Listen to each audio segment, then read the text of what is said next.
7 million refugees, 130,000% inflation, a country sitting on the largest oil reserves on Earth, yet its people burned firewood just to cook. Welcome to the story of the strangest dictator of the 21st century. He was not a war general. He was not a great lawyer or a famous politician. He was a man whose only responsibility until the age of 30 was to get passengers safely to the next station.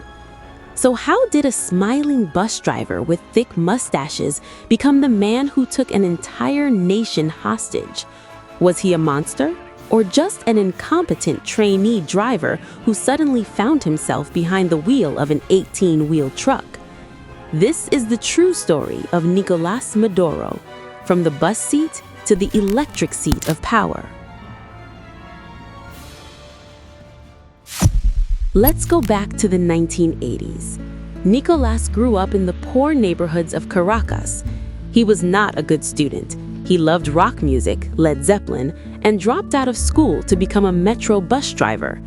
Back then, Nicolás was a popular man. If you didn't have change, he would still let you ride.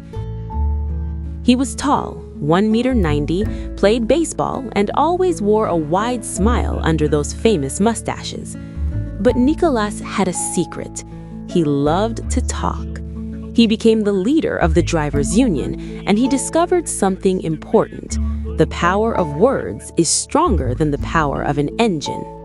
Maduro's rise did not begin at a bus stop. It began in a prison cell. In 1992, all of Venezuela was talking about one man, Hugo Chávez, a rebel colonel who had risen against the system, failed, and ended up in prison.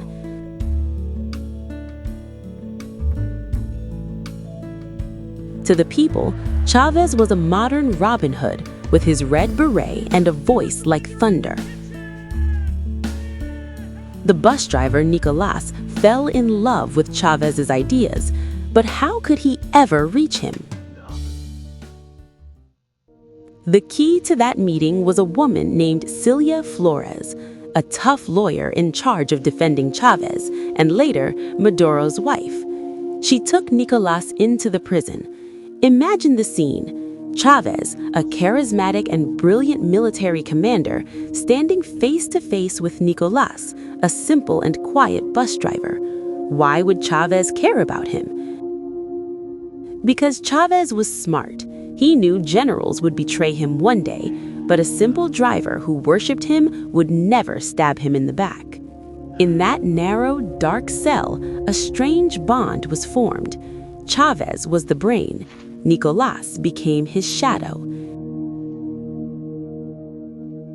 He did the small jobs, smuggled Chávez's secret letters out of prison, brought him food, and became the personal driver of Chávez's wife. His code name in Chávez's secret network was Verde, green, because like a rookie soldier, he was raw and inexperienced. No one imagined that this messenger boy would one day steal the crown. Not even Chávez knew what kind of monster he was raising. To understand what Maduro would inherit, you must understand how Chávez was crowned. Venezuela was floating on an ocean of oil, but its people were drowning. Corruption was everywhere. The people were waiting for a hero. Hugo Chávez decided to become that hero, but not with ballots, with tanks.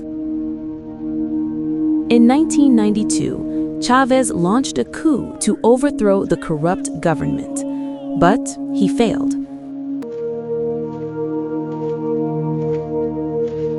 He and his soldiers were surrounded and forced to surrender. It seemed the story was over, but the government made a stupid mistake. They allowed Chávez 1 minute on national television to tell his men to lay down their weapons.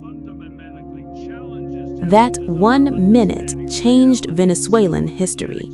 Chávez looked into the camera and did not say, "I surrendered." He said, "Comrades, we did not achieve our objectives. For now." That phrase, "for now," exploded like a bomb. The poor people watching did not see a loser. They saw a warrior who promised to return. Chávez went to prison, but his legend was born. 2 years later, when he was released, he understood that guns were useless. He had found a stronger weapon: the people's vote. He traveled to the most remote villages, places no politician had ever visited.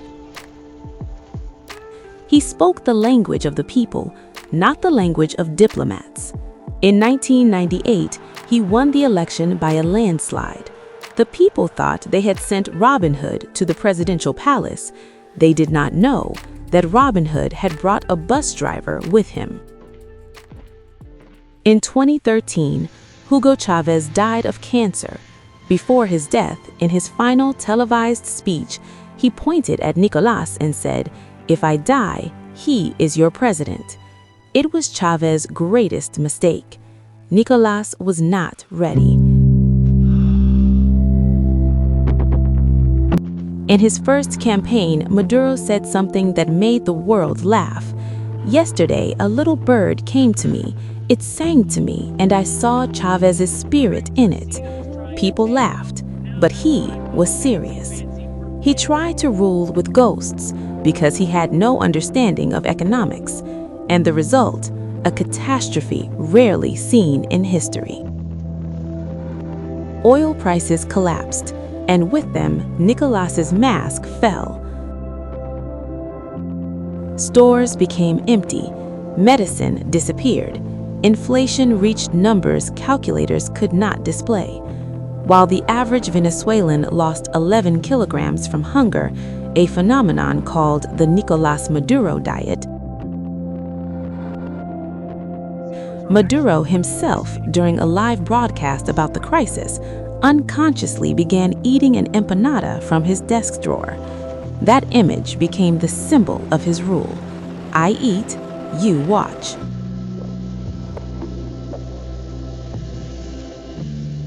He was no longer the kind driver. He jailed protesters, shut down media, dissolved parliament. The bus driver had become the driver of a tank, crushing his own people. Did anyone try to stop him? Yes, many times. The most cinematic moment came in 2018. During a military parade, 2 bomb-loaded drones flew toward him. They exploded, but Maduro survived. He was like the villain in a horror movie.